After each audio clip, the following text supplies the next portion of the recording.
Good morning on this Tuesday, July 27th, 2021. Let it be known this morning, it's more than just a movement. Black Girl Health is a digital outreach organization designed to help minority women and girls live a healthier lifestyle through its online services, including blackgirlhealth.com, a digital magazine, social media awareness campaigns, commercials, outreach events, and more. We're going to speak with Black Girl Health founder Porcha Johnson this morning. But first, of course, the news. And topping that news this morning is civil rights attorney Ben Crump. He will hold a news conference later this morning, I should say. He's filed a lawsuit against Johnson & Johnson on behalf of the members of the National Council of Negro Women. The members of the National Council of Negro Women are pursuing litigation against Johnson & Johnson over the marketing of the company's powder products to Black women. Since the 1990s, Johnson & Johnson has heavily targeted the marketing and advertising of their talcum powder products to African-American women, knowing that the products were unsafe and can cause ovarian cancer. So Ben Crump, of course, is taking on still another social issue, a civil rights issue. Also in the news this morning, President Joe Biden announced 8 individuals for U.S. attorneys across the country, including 7 African Americans. The president said each will be indispensable to upholding the rule of law as the top federal law enforcement officials for their district.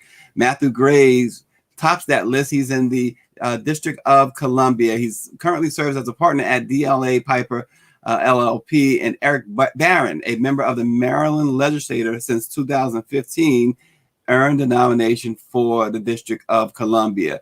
White House spokesman said the nominees not Cleveland, I was going to say Cleveland, and Indianapolis would be the first Black U.S. attorneys for their respective districts if confirmed by the U.S. Senate. Those nominations or nominees are Clifford Johnson and Zachary Myers. So President Biden moving along his nominees for U.S. attorney in various districts around the nation.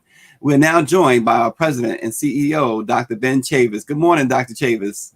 Good morning, Stacey Brown. On behalf of the National Newspaper Publishers Association, thank you for giving those headlines. Karen Carter Richards, our distinguished chair of the NNPA. We represent 230 African-American owned newspapers and media companies all across America. And we're very pleased to be back on Let It Be Known. Dr. Chavis, you know, there's a saying, where in the world is Carmen Sandiego? Well, where is Dr. Chavis? We talked to Dr. Chavis last, he was in Cleveland. Before that, he was in Boston. Where are you today, Dr. Chavis? I'm back in Washington, D.C., and glad to be back. We had a great intersection with the National Association of Real Estate Brokers, NAREB, the Black Realtors, as they call themselves. They represent the real estate market all over America, and they're fighting back gentrification, trying to make sure to promote Black home ownership and Black wealth building in our community. And then I was at Boston for the Alternative News Media Convention, and we had a great session there on the Google News Initiative and the ad transformation in many of our African-American owned newspapers moving into the digital space. So it's been busy. You know, it's a working summer for me. Yes. But that's the Black press is always at work. I was going to say, Dr. Chavis, it's not just a working summer for you. It's work 24/7 for you. And of course, Dr. Chavis is taking us to the moon sometime soon. The family of entertainer James Brown has reached a settlement ending a 15-year battle over the late singer's estate. An attorney involved in the mediation has announced. David Black, the attorney representing James Brown's estate, confirmed that the agreement was reached earlier this month. Details of the settlement were not disclosed, but the fighting took place when the great James Brown died in 2006. The performer's death touched off years of bizarre headlines, beginning with Tommy Ray Heine, who was his former partner, who claimed to be his wife. It turns out they were never married, and James Brown's children have fought for years to control the estate. As you know, Dr. Chavis, we've seen the estates of Michael Jackson, Prince, and others. They have released new music. They have they have really given the fans treats over the years. And unfortunately, the Godfather of Soul, his family has not been able to do that because of all of the laws, the litigation that's been going on. Well, absolutely. Well, it speaks to the importance of everyone, whether you're famous or not, whether you're a celebrity or not. You should have a will. Everybody should have a will. Because if you don't have a will, then it's going to leave it to the courts to determine your assets and your property. I think that's something that is part of financial literacy. Everybody should have a will, and we wish the Brown family the best. James Brown was such a not only a great entertainer. Most people don't know James Brown was also a freedom fighter. He was a strong supporter of the civil rights movement. He supported Dr. Martin Luther King Jr. in the Southern Christian Leadership Conference. And personally, during all the time we were in prison in North Carolina in the 1970s, as a member of the Wilmington 10, James Brown was one of our strongest supporters. He actually came to Wilmington to raise money to help the lawyers file their appeal because, we were sentenced originally to 282 years in prison unjustly. So I'm thankful. I know James Brown's daughter, one of his daughters in Atlanta. I'm glad to hear about the settlement. It was a long-term litigation. But see, that's what happens, Stacey, when we don't have our legal plans together from one generation to the next generation. And I think that the Brown family, as well as all families, should always pay attention to making sure that the property rights, the intellectual property rights, and the land, all of the holdings of your elders, of your parents, of your grandparents, remains intact, and not let a transition to the next life be a cause of great drama and trauma for members of the family. Yeah, James Brown, you're obviously 100% right on being a freedom fighter, civil rights leader. James Brown single-handedly stopped the riots in Boston, the race riots in Boston, Massachusetts in the late 1960s. He held a concert there and demanded that everybody stop the rioting, stop the looting and everything else, and it stopped. He was called to Watts when that broke out, and the White House, Dr. Chavis, also called on James Brown to help quell race tensions in the country. And James Brown said he's going to do it his way. He's not going to be a puppet for the United States government. And I tell you what, he was such a force. And we talked about Prince, we talked about Michael Jackson. They all took from James Brown, admittedly so. James Brown was a pioneer among pioneers. And other news, Dr. Chavis, we talk a little bit about sports. Brooke Thomas, a native of Dalton, Georgia, and graduate of Dalton State's Wright School of Business, has been named the inaugural PGA Works Paul Millsap Fellow for the Georgia PGA Section and Foundation, focusing on engaging a broad demographic of participants with consideration to gender, ethnicity, race, national origin, and sexual orientation, religion, disability, and veteran status. The Paul Millsap PGA Works Fellowship is designed to prepare individuals from historically underrepresented backgrounds for careers within the golf industry. It is a year-long paid fellowship. So congratulations to Brooke Thomas. And also, Dr. Chavis, one of golf's major junior championships returns when the 45th Girls Junior PGA Championship tees off at Valhalla Golf Club in Louisville, July the 27th, today. So tune in to that. A lot of young African-American men and women are going to participate in this golf tournament. And Dr. Chavis, obviously the National Newspaper Publishers Association does have a MOU with the PGA Tour and the PGA of America. Yes, we're very pleased to have a strategic alliance between the NNPA and the PGA Tour, and now also the PGA of America. This is the Black press taking step forward to make sure that all professional sports practice diversity, equity, and inclusion. And we're very pleased that the PGA Tour and the PGA America has been very proactive. I need to say that in terms of this relationship. And so we look forward, great talent, great game, great sport. as our young people get more and more involved in golf at a young age, Generation Z, millennials, but also those in college. A lot of the HBCUs now have golf programs for the first time. And so we, in the Black Press, we support those efforts. David Youngblood is asking Dr. Tavis, when and where is the NNPA's tournament this year? I don't know, Dr. Tavis. I would like. We're working on it. We're working on it.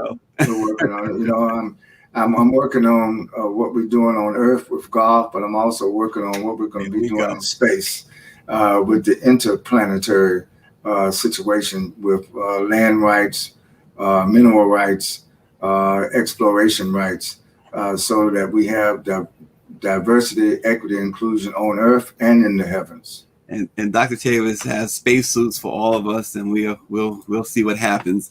Dr. Tavis, I want to say good morning to all who are watching on Facebook, YouTube, Twitter, and other platforms. I want to say good morning. Of course, a shout out to our publisher, Bobby Henry. Bobby was responsible for yesterday's guest, and we really appreciate that. Charles Smith and so many others. And good morning to the wonderful Shanae Brown, my better half. And good morning to our special guest, Porcha Johnson of Black Girl Health. Good morning, Porcha. Good morning. Good morning. Porcha, good morning. And thank you so much for joining the Black Press of America. Yeah, I'm so happy to be here with you guys. Dr. Tavis, Porcha said we got her up early, so it better be good. Yeah. I mean, oh, Lord. 7 o'clock is, I have a 3-year-old as well. So, he already, I got to get my mama got to get her sleep. Porcha, so what city are you in, Porcha? I'm in Maryland. Okay, great. All right. Yep, I'm in Waldorf, Maryland. Sounds like a neighbor to somebody we know, Dr. Tavis. Porcha, tell us about Black Girl Health. Sure. So, Black Girl Health is a social movement. It's our sisterhood. It is a sisterhood that is geared to helping Black women make informed decisions about their health. People can, we hope that every Black woman, everyone signs up to become a member, become a Black Girl Health member.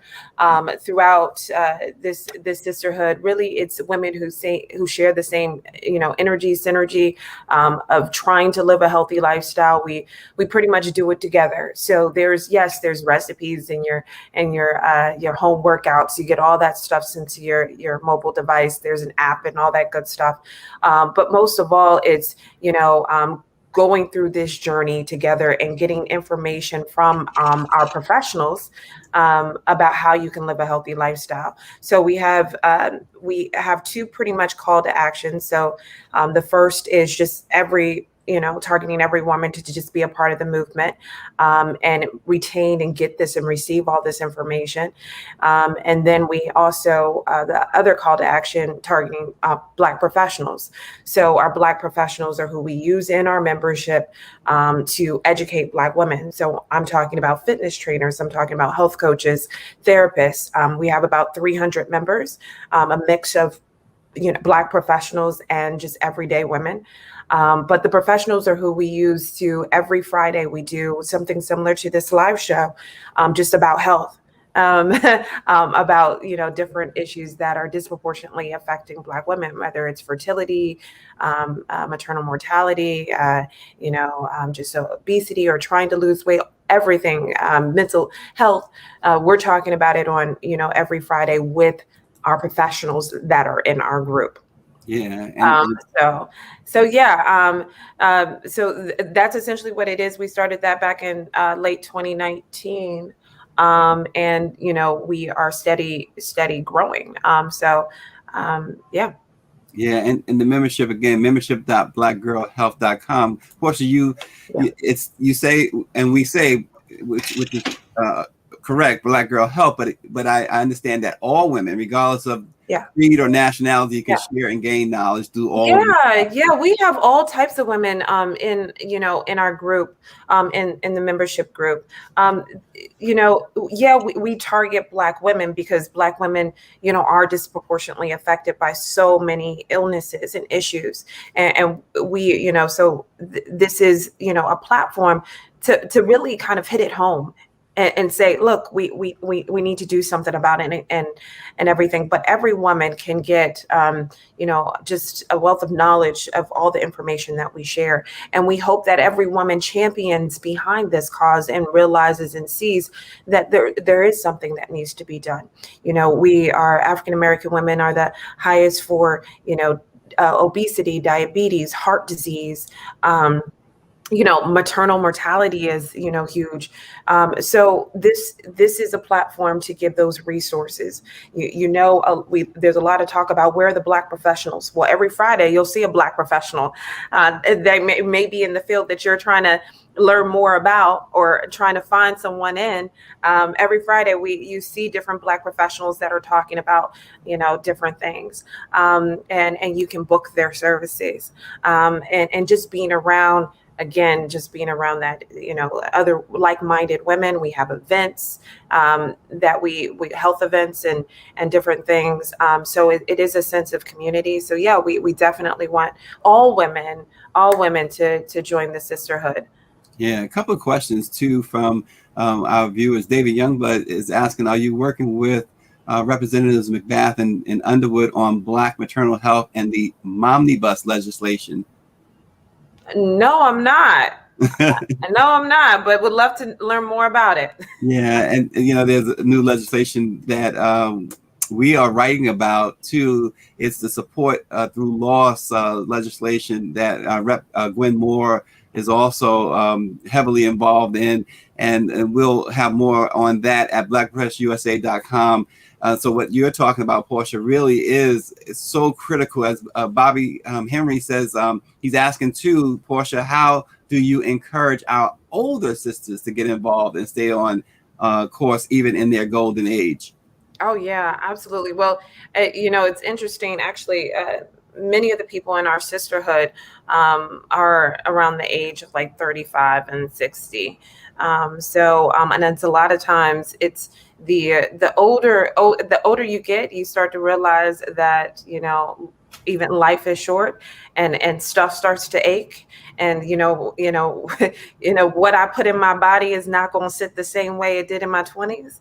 They start to realize the effects of what they eat and what they do every day. So honestly, a lot of our women are a little bit older in age who are in our sisterhood. It's kind of harder getting young people to realize, at a, younger age that, hey, you need to value your health. And I think in general, it's always a push. And it's sad with African Americans that, you have to push so hard to, get, everyone to value their health and invest in their health. Health is an investment. And if you want to live, that's what you need to do. So we do that with the sisterhood. We talk about all different things, aging gracefully, and how to do that, and the things that you eat and the things that you put on your skin and your lifestyle. So our main target audience is a little older in age. Yeah, and another question is coming from Shanae Brown about what might you have available for women who are going through premenopause and menopause? So we have naturopathic doctors that come on our show, who are a part of our membership. And we do different segments on, maternal health. We do different segments on menopause, and recommending different like herbs. Obviously, you always seek your provider and different things, but we have holistic practitioners and naturopathic doctors that are a part of our membership. And we have episodes on a Friday, any given Friday, on different herbs, recommendations on different herbs and supplements that, can be taken to help, mitigate some of those symptoms. So we're very big naturalists, not that we are, I'm against medical intervention or anything like that. But we do definitely push, as part of our mission, as a natural approach to healing and preventative care. So you will see a lot of our professionals who give more of a natural approach to healing. I definitely believe that obviously knowledge is power, but we tend to, if we only know one option of healing or getting treatment, then that's the option that we are going to take. Black Girl Health, the movement, being a part of the membership, we're giving you all different types of options, so then you can decide what's the best thing for you. And that's important. If it's preventative care, if you're diagnosed with something, I want to know everything that is out there, so then I can determine what's best for me. Don't just tell me, I got to get surgery, or just, you know what I'm saying? And so that's what we aim to do. We're introducing you to different, people that are out there, different professionals out there. We're giving you information. And so you can decide what's best for your own health. Yeah. Dr. Chavis? Yes. Portia, thank you so much for your leadership. I want to take two questions. On every Friday, your programs, what time are the programs Eastern Standard Time? So what time? a part of the membership, it's our happy hour special. Happy hour, meaning that it's just my happy place. That's why we call it happy hour. And it's 7:00 every Friday, 7:00 Eastern Time. Okay. Someone just, I think someone asked, are there fees associated with the membership? Yeah. So to be a member, it's $50 a year. Just $50 a year is the subscription. If you are a professional, say you are a financial coach, because this is holistic health. This is every aspect of health. And that also includes your mental health, your finances, all that affects who you are and how you live your life, right? And your lifestyle. So whatever professional that you are, health professional that you are, we encourage you also to be a part of our membership. That's $100 if you're coming in as a professional. Our professionals are who we use, and I kind of mentioned this before, as far as, educating our community, being on our show, but we also use our professionals to host our BGH workshops and events on a national level. So, Black Girl Health also has a nonprofit, Black Girl Health Foundation. We're a little comprehensive in our little empire here, and our foundation holds national events just about every other month in different cities. We've been doing a lot of virtual ones, and we use all our BGH members. So those are our professionals that we use to host those events. So it gives them more notoriety, brand recognition, all that good stuff about what they do. And they also get paid. We pay our professionals. Okay. And Portia, I just wanted to ask you, because I know COVID-19 has had such a devastating impact intergenerationally on Black America, particularly Black American women. How is Black Girls Health? How are you dealing with the pandemic? Yeah, so it's interesting, with this pandemic, we have pretty much been able to adapt pretty well. I mean, it hasn't been a challenge for us to adapt, because we have a digital platform. We've always had initially a digital platform. So when there was this big shift with COVID and everyone went digital, it wasn't really a learning curve for us, and really affected who we are and how we reach people and make a difference and touch women. If anything, it allowed us to touch more women and kind of rely on our digital platform even more. So there was, in terms of our in-person events, we couldn't do, and so, in that respect, but the mission kept going, and we just doubled up on our virtual workshops, our virtual events, especially with our nonprofit side, our foundation. Our membership, again, is a digital platform. So there was, more women just trying to, interested in kind of being healthy with the whole COVID pandemic, and mental health was big. So we did a lot of episodes, every Friday on COVID, the impact, mental health, overcoming,